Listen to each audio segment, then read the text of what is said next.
Selanjutnya yaitu representasi visual tipe 2. Ini satu soal dengan yang tadi ya. Cuman ini kesalahan siswa dalam visual. Perhatikan gambarnya.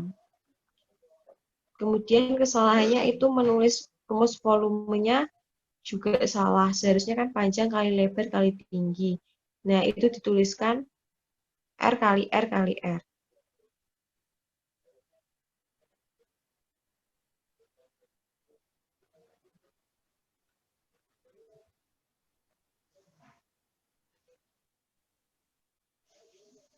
Pada representasi visual tipe 3, kesalahannya terdapat pada ini merupakan contoh sempurna, maksudnya contoh yang benar dari siswa, penyelesaian benar dari siswa, bahwa penggambaran visualnya yang benar dan penulisan rumus yang benar.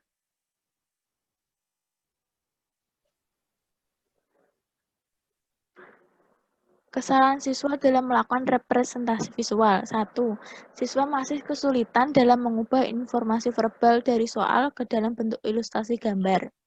Yang kedua yaitu kesalahan siswa dalam menentukan ukuran-ukuran panjang, lebar, dan tinggi balok. Kesalahan ketiga, kesalahan siswa dalam membuat ilustrasi gambar dari soal. Nah, dalam berpikir secara matematis harus dapat mengumumkan dua hal.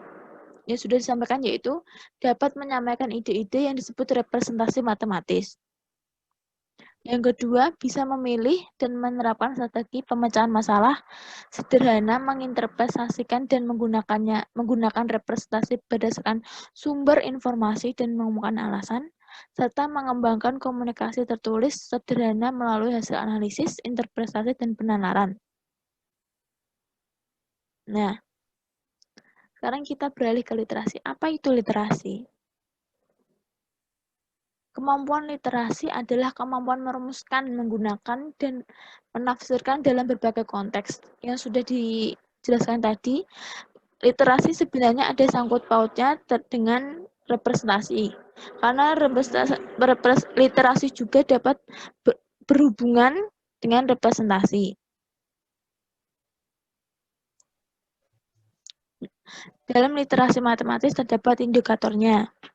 Indikator literasi yaitu melaksanakan prosedur dengan baik, termasuk prosedur yang memerlukan keputusan secara berurut, memilih dan menerapkan strategi pemecahan masalah sederhana, menginterpretasikan dan menggunakan representasi berdasarkan sumber informasi dan mengemukakan alasan, mengembangkan komunikasi tertulis sederhana melalui hasil analisis, interpretasi, dan penalaran. Sudah disinggung tadi bahwa siswa harus merepresentasikan sebuah soal ke dalam matematis, baik berupa representasi simbol, visual, maupun verbal, dan harus berurut. Nah, indikator operasional yaitu melaksanakan analisis data. Kedua, membuat prediksi atau membuat keputusan berdasarkan suatu masalah yang disajikan dalam bentuk diagram. Sebenarnya bukan hanya diagram, tapi banyak hal berupa gambar, memahami masalah, merencanakan penyelesaian. Merencanakan penyelesaian di sini dimaksud bagaimana urut-urutan atau dimulai dari manakah kita harus menyelesaikan masalah ini. Diambil dari rumus bagaimana terlebih dahulu. Melaksanakan rencana penyelesaian, serta melihat kembali proses dan hasil dari suatu data yang disajikan. Nah, ini ada contoh indikator literasi matematis. Disajikan sebuah grafik. Dalam grafik ini,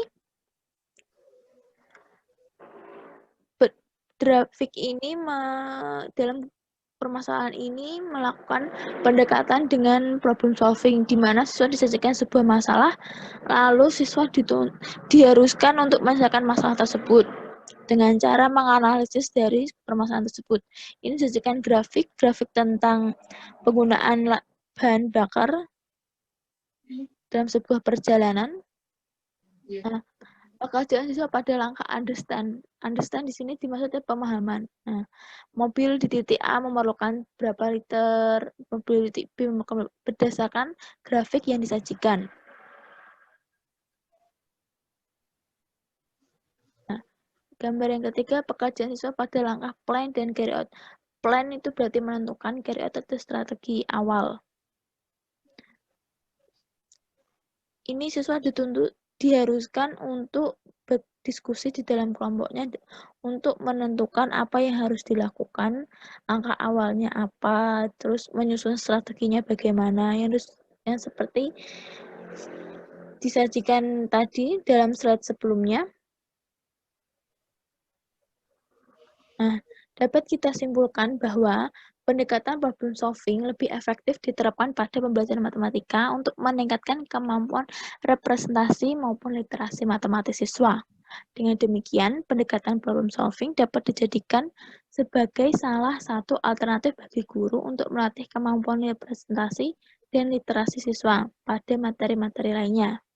Nah, sebenarnya dalam menggunakan pendekatan problem solving tidak harus menggunakan diagram, tapi bisa menggunakan masalah-masalah berupa tentang kegiatan masalah yang ada terjadi sehari-hari. Misalnya tadi yang di slide awal disajikan tentang permasalahan yang berhubungan dengan rumus balok dan kubus yang biasanya kita jumpai di lingkungan kita. Nah, sekian presentasi dari kelompok kami. Apabila ada kekurangan, kesalahan kata, maupun pengucapan kata, kami mohon maaf. Assalamualaikum warahmatullahi wabarakatuh.